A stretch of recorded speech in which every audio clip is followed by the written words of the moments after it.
They're going to organize for themselves. They have got to wake up. He dramatically increases Latino support. Many of them were voting for the deportations.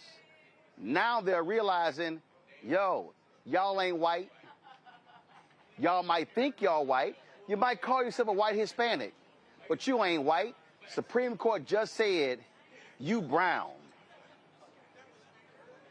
Yeah, period, bottom line. And one of the things that was said during this panel discussion, as well as, of Ellie as well, is that if we had the solidarity, we could win. We could defeat all of this. The fact of the matter is, Washington Post talks about democracy dies in darkness. It doesn't. It dies in the light of day. And right now, people are just handing this country over to Donald Trump through our inability to come together. The business community is working in cahoots with him. When you look at it, so why aren't we in our community? Well, we are with like Target and other places, but there should be massive campaigns of withdrawing from businesses, that support this individual. There should be, more conversations about how we can protest and work together to support each other through this process. But he keeps folks divided.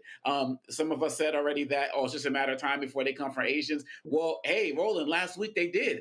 475 South Korean people arrested at that plant in Georgia. The government of South Korea is sending a charter ship to take 300 of them back home. So they're already coming for every other group. How long is it going to take? Trump hasn't fired, a single shot necessarily. He hasn't, fired any machine gun bullets. It's all through not through legislation. It's all through working with the Supreme Court, who has given him the authority to do whatever he wants. It's all through a weak Congress that has given him the power. We got to fight Congress then. So we got to fight the business community then. Then we got to fight the Supreme Court. It's in our DNA. It's in our blood.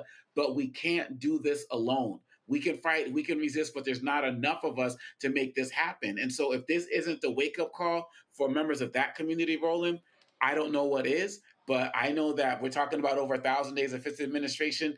Our focus has got to be these midterms and all of these other special elections that are going to be coming up as well, because those are going to be the ways that we slowly start to gain power, just like we've seen the Democrats win the majority of special elections that have happened since Trump has come into power. So it's not over yet, and I doubt it's going to be over if we don't give up. But we have to continue to coalition build. I've cited Fred Hampton before, and I'm going to cite him again. He was building with rural whites and then other folks throughout the country. We need that type of movement and that type of unity now.